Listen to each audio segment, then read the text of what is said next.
Something essential to all writing, good or bad, is sentence structure.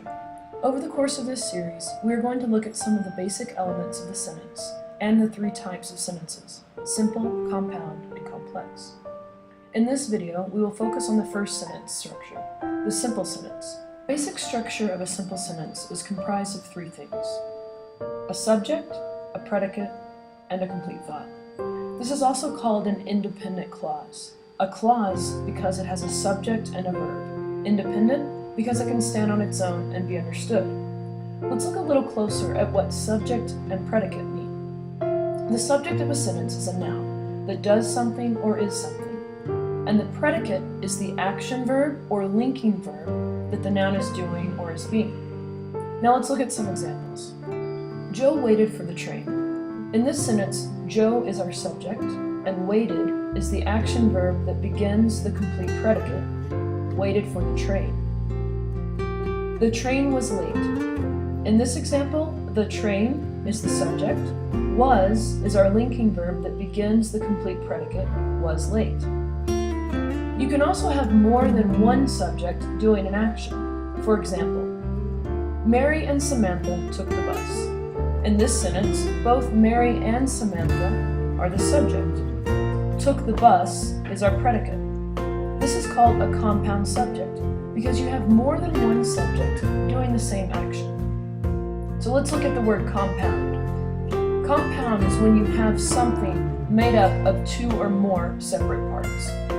You can also have a compound predicate when the subject does more than one thing. Let's look at another example. I arrived and looked for Mary and Samantha at the bus station. In this sentence, I is the subject, and the predicate is compound. Arrived and looked for Mary and Samantha at the bus station. It's a compound predicate.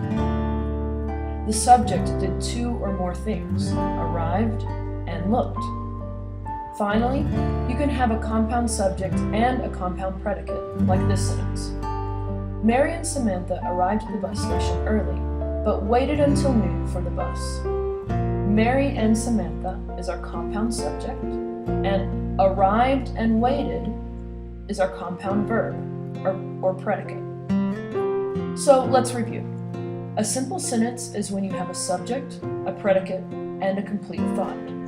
A simple sentence can have a compound subject when more than one thing is doing something, and a simple sentence can have a compound predicate when the subject is doing more than one thing.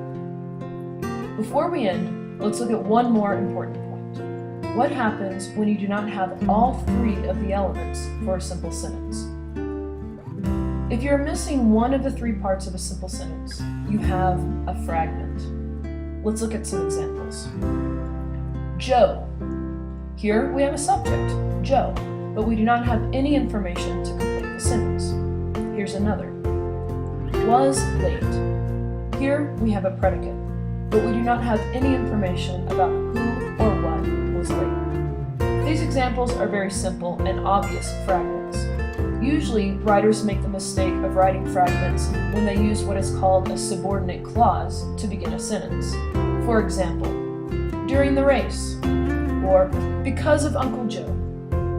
We will learn more about this issue and how to solve it in the third video on sentence structure, complex sentences.